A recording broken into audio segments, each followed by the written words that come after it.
Bore da iawn I chi gyd a chroeso I oedfa gwyl ddewi. Dydd gwyl ddewi hapus I chi gyd. A very happy St. David's Day and welcome to you all. Members, friends, visitors ac wrth gwrs I gôr Llundain sydd yn mynd I gyfrannu i'r oedfa bore yma. I ni'n edrych ymlaen yn eiddgar. Mae yna groeso cynnes I bawb hefyd I aros am ychydig os nag os rhaid I chi rithro bant ar ddiwedd yr oedfa I gymdeithasu ac I gael tymed o gawl lawr llawr yn y neuadd. So please don't rush off at the end if you don't have to and join us for cawl in the hall downstairs. Ond fe ddechreuwn ni nawr gyda'n hemyn agoriadol. Molwn di o ddiw a'n tadau uchel wyl o foliant yw. Awn I mewn i'th birth a diolch ac o ffrymwn ebyrth byw. Cofiwn waith dy ddwylo arnom, a tham ddiffyn dros ein gwlad. Tithau, oedd breswylfa sanctaidd, gwel a derbyn ein mawrhad, yr emyn agoriadol.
Dau ddarlleniad ar eich cyfer chi y bore yma, un o'r Hen Testament a un o'r Testament Newydd.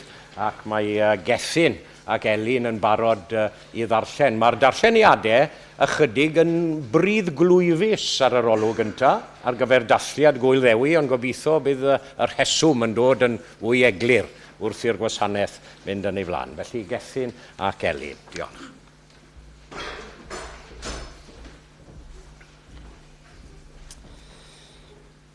Daw'r darlleniad cyntaf o lyfr y proffwyd Ezekiel, pennod 2, adnodau 1 I 10.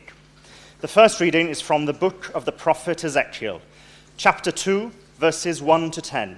And if you wish to follow the reading in English, it can be found on page 837 in the English Bibles in your seats. Wedi I mi weld, syrthiais ar fy wyneb, a chlywais lais yn siarad ac yn dweud wrthyf, fab dyn saf ar dy draed, ac fe siarada fathi. Ac fel yr oedd yn siarad am mi, daeth yr ysbryd arnaf am codi ar fy nhraed, a gwrandewais arno'n siarad am mi.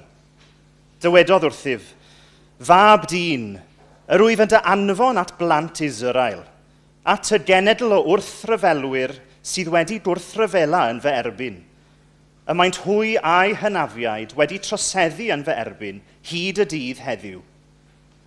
At blant wyneb galed ac ystyfnig yr wyf yn dy anfon, ac fydd y wedi wrthynt, fel hyn y dywed yr arglwydd ddiw. Pryn bynnag awr andawant a'i peidio, oherwydd tylwyth gwrthryfelgar ydynt, fe fyddant yn gwybod fod proffwyd yn ei misg. A thithau fab dyn, paid a'i hofni hwy, nac ofni ei geiriau, ei bod yn gwrthryfela yn dy erbyn ac yn gwrthgilio, a thithau yn eistedd ar sgorpionau. Paid ag ofni ei geiriau, nac arswydo rhag ei wynebau, oherwydd tylwyth gwrthryfelgar ydynt. Ond llefara di fy neiriau wrthynt, pryn bynnag awr andawant a'i peidio, oherwydd gwrthryfelwyr ydynt. Yn awr fab dyn, gwrando ar yr hyn a ddywedaf wrthynt, a phaid a gwrthryfela fel y tylwyth gwrthryfelgar hwn. Agor dy geg a bwyta'r hyn yr wyf yn ei roi I ti. Ac fel yr oeddwn yn edrych, gwelais law wedi ei hestyn tuag ataf, gyda sgrôl ynddi. Dathododd y sgrôl o'n blaen, ac yr oedd ysgrifen ar ei hwyneb a'i chefn. Yn ysgrifenedig arni yr oedd galarnadau, cwynfan a gwai.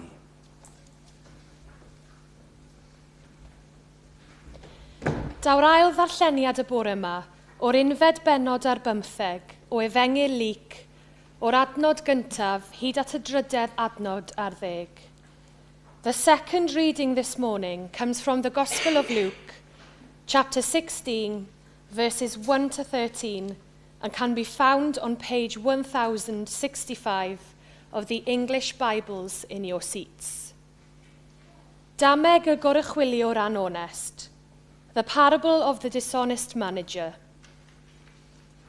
Dywedodd wrth ei ddisgyblion hefyd, yr oedd dyn cyfoethog a chanddo orychwiliwr. A chwynwyd wrth ei feistr fod hwn yn gwastraffu ei eiddo ef. Galwodd ef ato a dweud wrtho, beth yw'r hanes hwn amdanat? Dyro I mi gyfrifon dy orychwiliaeth, oherwydd ni allu gadw dy swydd bellach. Yna meddai'r gorychwiliwr wrtho'i hun, beth awn a fi, y mae fy meistr yn cymryd fy swydd oddi arnaf. Nid oes gennyf mor nerth I labro, ac y mae arnaf gywilydd cardota. Fe wn I beth awn naf I gael croeso I gartrefi pobl pan ddiswyddir fi. Galwodd ato bob un o ddyledwyr ei feistr, ac meddai wrth y cyntaf, faint sydd arna ti meistr? A tebodd yntai, 1000 o fesurau o olew o lewydd. Cymer dy gyfrif, meddai ef, eistedd I lawr ac ysgrifenna'r unwaith 500. Yna'i meddai wrth un arall, a thithau, faint sydd arna ti? a tebodd yntau 1000 o fesurau o rawn. Cymer dy gyfrif, meddai ef, ac ysgrifenna 800. Cymeradwyodd y meistr y gorychwiliwr anonest, a mi iddo weithredu yn gall. Oherwydd y mae plant y byd hwn yn gallach na phlant y goleuni yn ei hymwneud â'i bebyll pan ddaw dydd arian i ben. Y mae rhywun sy'n gywir yn y peth lleiaf yn gywir yn y pethau mawr hefyd. A'r un sy'n anonest yn y pethau lleiaf yn anonest yn y pethau mawr hefyd. Gan hynny, os na fiwch yn gywir wrth drin arian anonest, pwy a ymddirieda i chwi y gwir olyd? Ac os na fiwch yn gywir wrth drin eiddo pobl eraill, pwy a rydd i chwi eich eiddo eich hunain? Ni all unrhyw wasanaethu dau feistr, oherwydd bydd y naillau'n cysau'r naill ac yn caru'r llall, neu'n dirngar i'r naill ac yn dirmygu'r llall. Ni allwch wasanaethu Duw ac arian.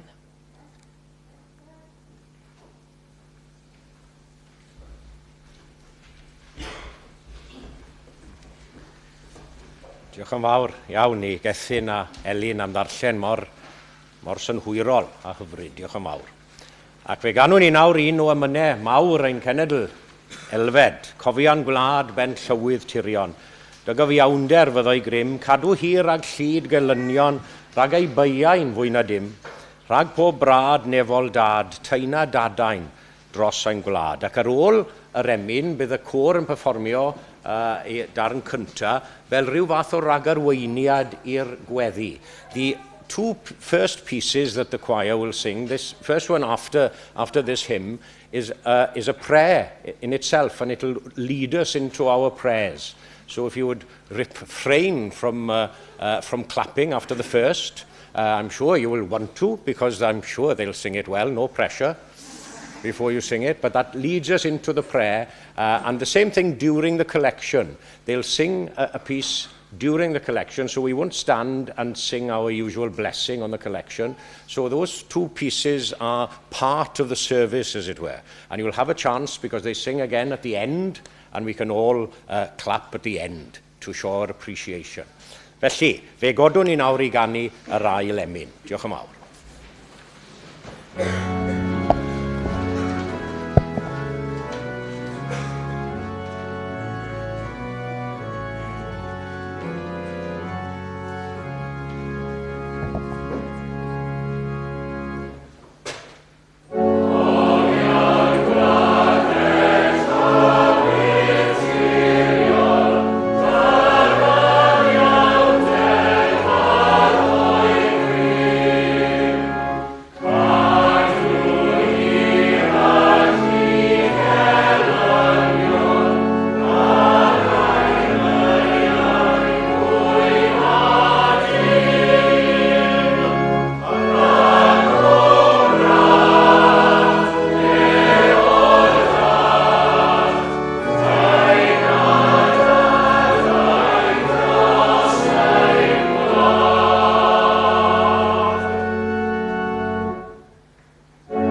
Ac fel mae'r côr wedi ein harwain ni yn awr at orsedd gras, fe trown innau at Dduw mewn gweddi. Let us turn now to God in prayer. Arglwyddau'n Duw a thad ein harglwydd Iesu, ni'n diolch i ti yn arbennig y bore yma am ddewi sant, am greu amrywiaeth yn dy fyd, amrywiaeth cenhedloedd, amrywiaeth o bobloedd, o ieithoedd, ac am ddiwylliannau gwahanol.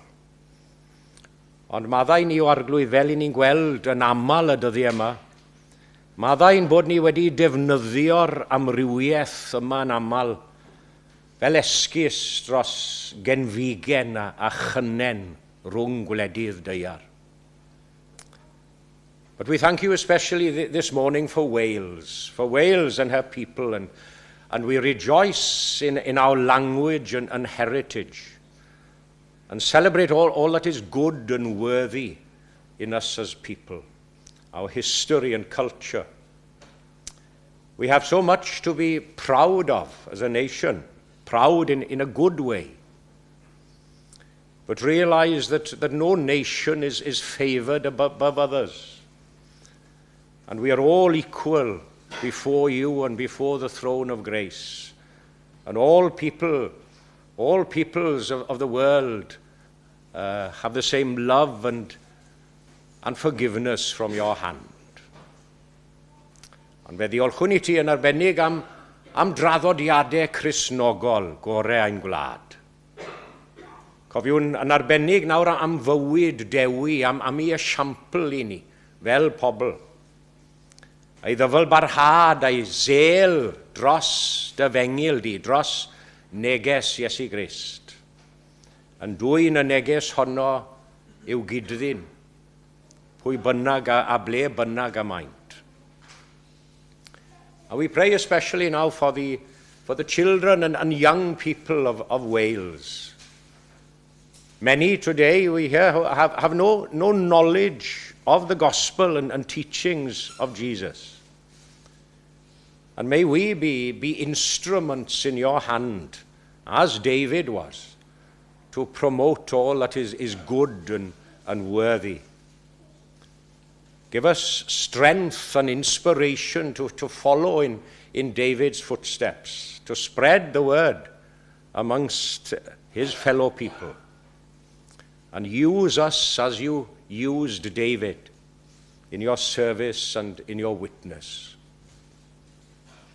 Ac I ni'n gweddio a bydd Cymru yn codi unwaith eto I fod yn dir ffrwythlon ar gyfer yr efengil. Oherwydd ni awyddom arglwydd fod pob cenedl ar ei gorau pan yn rodio gyda thi, ac mae yna angen ddirfawr ar Gymru a'i phobl yn y dyddiau'r rhain.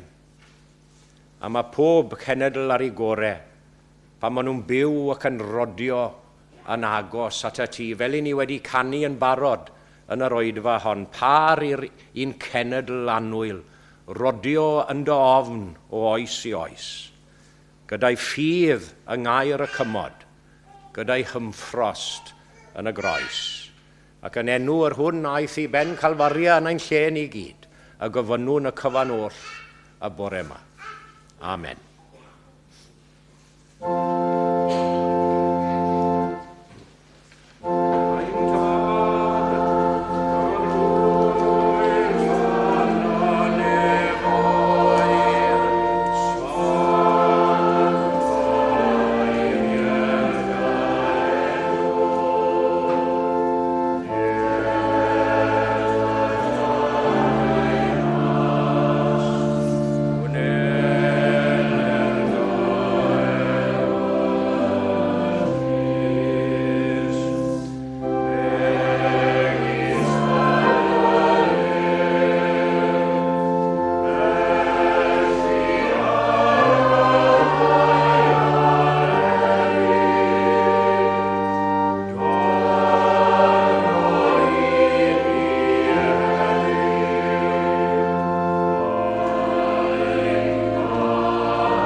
Wel, croeso cynnes I bawb i'n hoedfa Gwyl Dewi yn aelodau, yn gyfeillion ac ymwelwyr, a phawb sy'n ymuno yn Ierwe. A very warm welcome to our St. David's Day service, to members, friends, visitors, and everyone joining us from near and far on the web.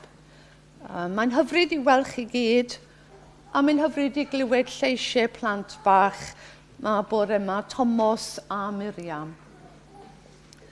A diolchwn i'n gweinidog am drefnu'r oedfa arbennig hon ac am ei arweiniad ac I bawb sy'n cymryd rhan. A mae'n golondid cael cwmni a chyfraniad Côr Llundain yn ein gwasanaeth gyda Will yn arwen ac wrth yr organ a Mared yn cyfeilio. Erbyn hyn, rwy'n credu bod nhw'n teimlo'n ddigon cartrefol yn ein misg a ni'n cydweithio'n dda gyda'n gilydd. Gwerthfawrog yn fawr eich parodrwydd I ganu y bore yma a chi'n ychwanegu at naws hyfryd ac addolgar oedfan Nawdd Sant. So we're delighted that Côr Llundain are enhancing our service with their memorable and meaningful contributions. A ni'n awyddus I glywed rhagor wrthoch chi. Diolch yn fawr. Ar ôl yr oedfa, mae croeso I bawb ymuno â ni lawr llawr am gyno syml traddodiadol o gawl, caws a chan a chyfle I gymdeithasu.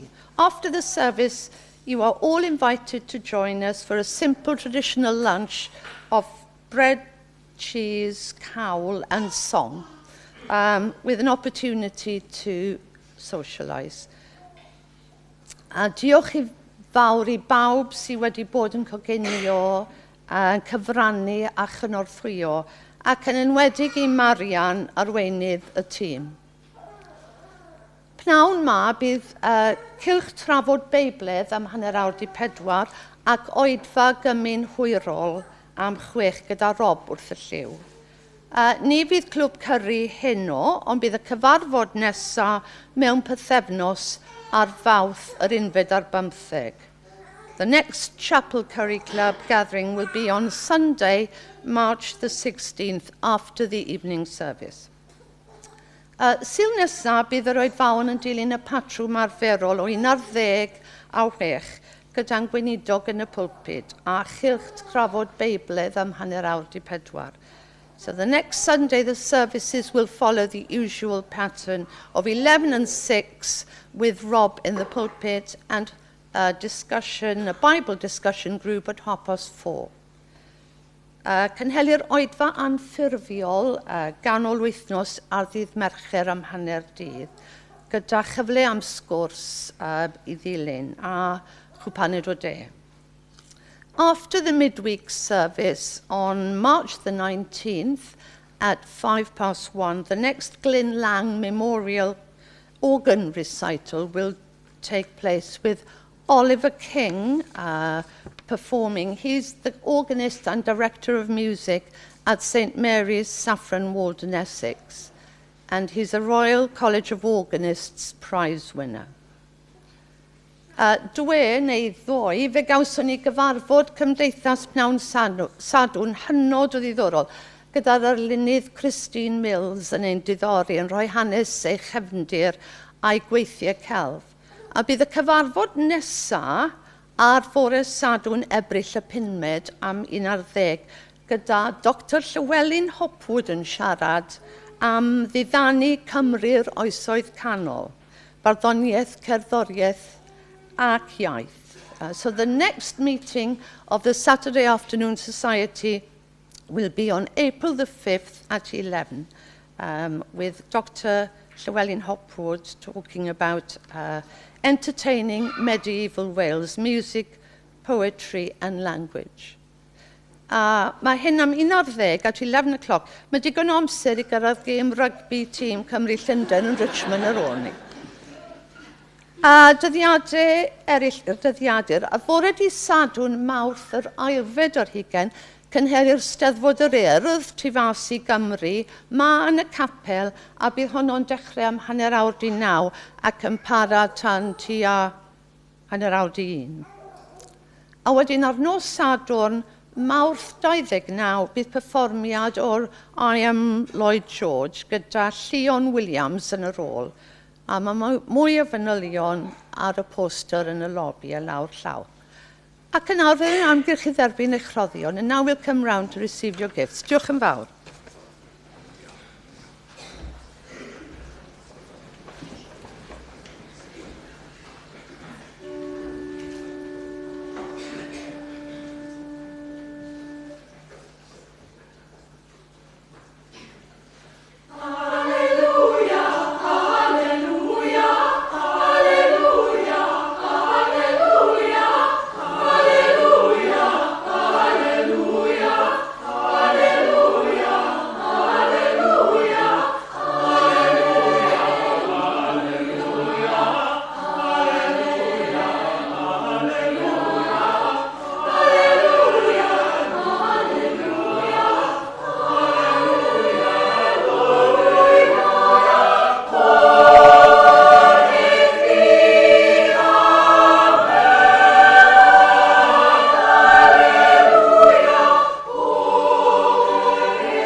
Diolch yn fawr iawn am gyfraniad hyfryd.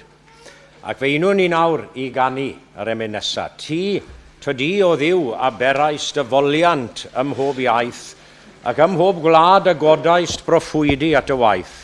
Cliw foliant gwlad y bryniau ar dafod ac ar dant, am anfon atom ninnau, golomen, dewi sant, yr emyn nesaf. Amen.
Dyro I mi gyfrifon doruchwiliaeth.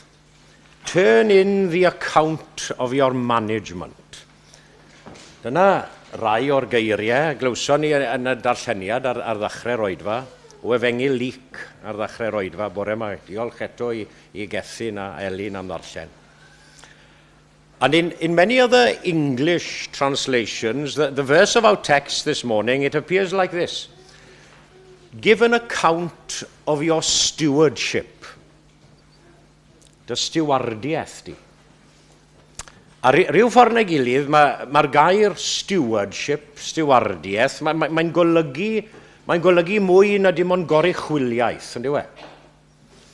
Being a steward, in my mind, at least, it has much more responsibility and far-reaching consequences than being a manager. Manager has responsibilities as well, obviously, but I'd consider a steward as being more of a servant than a manager, mwy o was, na goruchwiliwr. Yn edrych ar ôl rhywbeth dros rhywun arall, fel petai. And I'm sure you've all heard many times the analogy that we're placed on this earth as stewards of God's creation in different ways, with a responsibility in looking after the world and the people in it. The rich person is responsible for the use that they make of their money. The person with obvious gifts and talents, well, they're responsible for the way in which they use their abilities.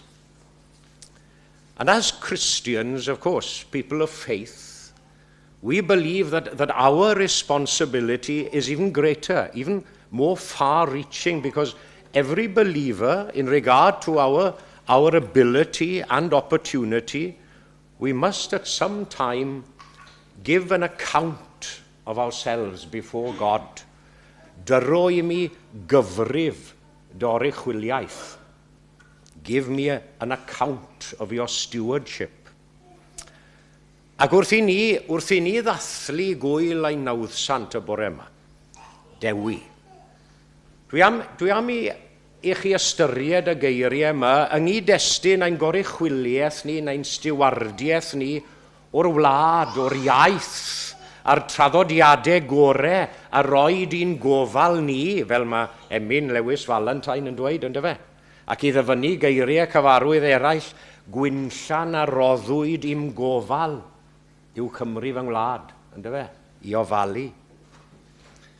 Therefore, with St. David and Wales and Thomas Bach, there's the future, and Thomas Bach in mind this morning, I'd like to consider firstly what is meant by us being stewards. What is meant by us being a steward? What is the steward? Beth yw neu hi? Beth yw'r steward?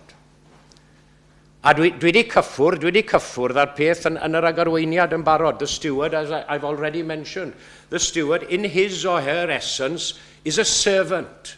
A servant. We're none of us our own masters, even though we'd like to think so, I'm sure, and very often act as if we are. Does dim reswm I ni geisio reoli bywydau bobl eraill gan feddwl ein bod ni yn well neu'n gyrfach na nhw. Boed hynny fel unigolyn neu fel gwlad. Dwi'n cofio nad ci yn rhoi tymud o gyngor I mi wrth adael am fynd i'r brifysgol. Tad ci oedd eriod wedi bod I ysgol uwchradd, cofiwch, eb sôn am fynd I goleg, yn rhoi tymud ond oedd wedi bod I ysgol brofiad, yna fe? Wedi bod yn y Marines yn y ryfel, wedi gweld mwy na bydden ni'n gweld eriod. A dyma'r cyngor oedd I fi, cofiad y wreiddiau, cofiad y fod cystal ag unrhyw un, ond ddim yn well na neb arall chwaith. Yeah? As good as the next person, but no better than anyone else either. Yeah? Cyngor da. And let's all try and remember that we're only servants, stewards in the world. And the steward is also a servant who has great responsibility as well.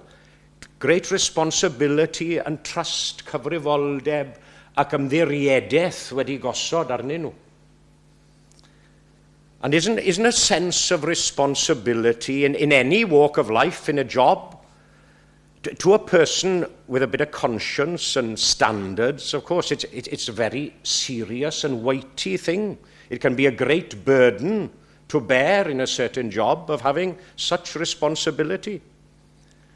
On the other hand, of course, to do a job where there's no responsibility at all, dear me, I say that's an easy thing to do. Ond lle mae yna gyfrifoldeb ac ymddiriedeth yn y person i wneud y peth iawn, i wneud y peth cywir. Mae hynny'n peth hollol wahanol, ynddo e? Cyfrifoldeb, ymddiriedeth. And you know, it amazes me sometimes to think how much God entrusts to us, the responsibility on us as his stewards in the world. Gweision ydym ni gyd ar heini'n weision gydag anrhydedd a chyfrifoldeb ac ymddiriedeth wedi gosod arno ni gyd.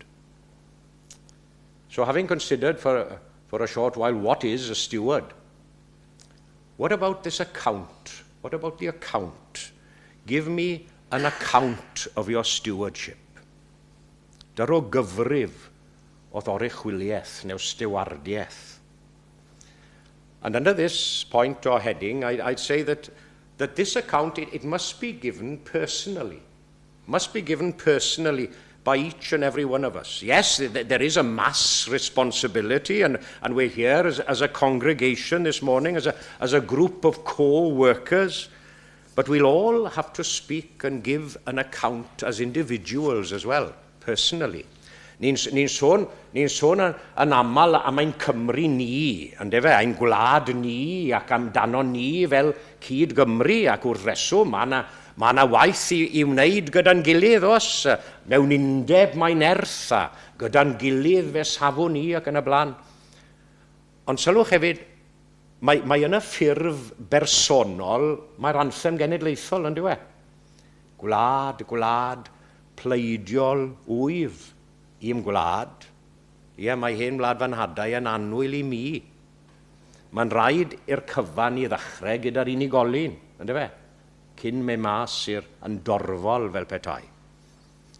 We all have to give a personal account, no matter how important the joint effort is and the cooperation has been beforehand. Because, you know, I don't think God will ultimately judge any of us as denominations, as annibynwyr o bedyddwyr o Methodistiaid, not as churches, not as countries, not as continents, but rather as individuals. Give me an account of your stewardship. Sylwch hefyd, mae'r cyfrif ma nid yn unig I gael ei gyflwyno yn bersonol, ond mae i'w gyflwyno yn fanwl hefyd, mewn manylder. This account, it must be an exact account as well as a personal one. This can't be an estimated bill given in. Yeah? It must be an itemized bill. This account is exact. Pob cyfle a gawsoch. A ddefnyddioch i'r cyfleoedd yna yn iawn. Now, I'm sure you'll agree and me with you too. We've all neglected much of what we should have done, what we ought to have done. Our joint confession must be this morning with a book of common prayer. Now, not often, I don't often quote from the Anglican rite. I'm a dyed-in-the-wool nonconformist, and you wouldn't often hear me quoting from the Anglican rite. But remember, the morning prayer, the morning confession, we have left undone those things which we ought to have done, and we have done those things which we ought not to have done. A gyffes foreol o'r gweddi gyffredin. Mae yna lawer o bethau eraill gallaf sôn amdanyn nhw a chyfeirio atyn nhw. Ond dwi am adael chi gyda'r ystyriaeth yma I orffen. Yr adeg pan fydd rhaid I ni gyd roi cyfrif o'n goruchwiliaeth ni, o'n stiwardiaeth ni. having considered the work of the steward and the account which has to be given, my third and final point for you this morning is to mention when we must give this account of our stewardship. Now, I said earlier, as Christians, we believe that we must all give an account one day of the way in which we've played our parts as stewards of his creation, of his world, and the people in it. A chi'n cofio ran yr ysgrythurau o Efengil Matthew, pan soniodd Iesu am fod yn newynog, yn sychedig, yn noeth, yn glaf, yn y carchar, a nine'n gwneud dim yn ei gylch. When did we see you hungry? Asked his disciples. When did we see you hungry, thirsty, naked, sick, or in prison? And Jesus' answer to the disciples 2,000 years ago, and the same answer to us this morning. Truly, I say to you, as you did to one of the least of these my brothers, you did it to me. A chymod yng nghyd-destun Cymru, ein Cymreicdod ni, a'n Cristnogaeth ni hefyd, cofiwch, nes i ddyfynu o Fichedd Garmon, Saunders Lewis ar ddechrau'r bregaeth. Ac oedd ynte'n sylweddoli'n iawn hefyd yr elfen bersonol a thorfol yn ymwneud yn ffydd a'n crefydd, achos wedi'r cyfan, cofiwch, drama grisnogol yw Fichedd Garmon, yn ogystal â bod yn genedlaetholgar, drama grisnogol yw i. Minnau yn awr, galwaf ar fy nghyfeillion, cyffredin ac ysgolhaig, ynddo fe, deiwch ataf i'r adwy, sefwch gyda mi yn y bwlch, fel y cedwyr i'r oesoedd y ddel, y glendid a fi, a hynny ar gogoniant i'w enw. Amen. Ac fe ganwn ni, gan ddiolch eto i'r côr ac i Wil am gyfrannu gymaint at yr oedfa bore yma. A fel yn gweud, bydd y côr yn canu yn syth wedi'r emyn i ddyweddu'r oedfa, a gallwch chi gymeradwyo ar ddiwedd o can masa neu. Glân gerywbiaid a seraffiaid, fyrdd o gylch yr orsedd fri, mewl o lynol seiniau di-baid, canant fawl a'i harglwydd ci, llawn yw'r nefoedd o thogoniant, llawn yw'r ddeiar dir a môr, rodder i ti fythol foliant, sanctaidd, sanctaidd, sanctaidd i'r, ar emyn ola. Alleluia.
Gawn ni roi ein gofal nawr i'r arglwydd. Let us commit ourselves to God in prayer.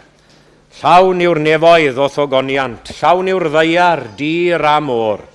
Rodder I ti fythol foliant, sanctaidd, sanctaidd, sanctaidd I o'r. Gollwng ni yn awr o dad nefol o dan dyfendith gyfoethog, a bydde di ras ein harglwydd ni Iesu Grist, a chariad diw y tad, a chymdeithas felus ddiddannus I lan ysbrydedd, I aros gyda ni ac I weithio ynom ni a thrwom ni, o'r awr hon hyd yn oes oesoedd. Amen. A os newch chi eistedd a gwrando ar y côr yn ein diddannu ni orffen yr oedfa. Diolch.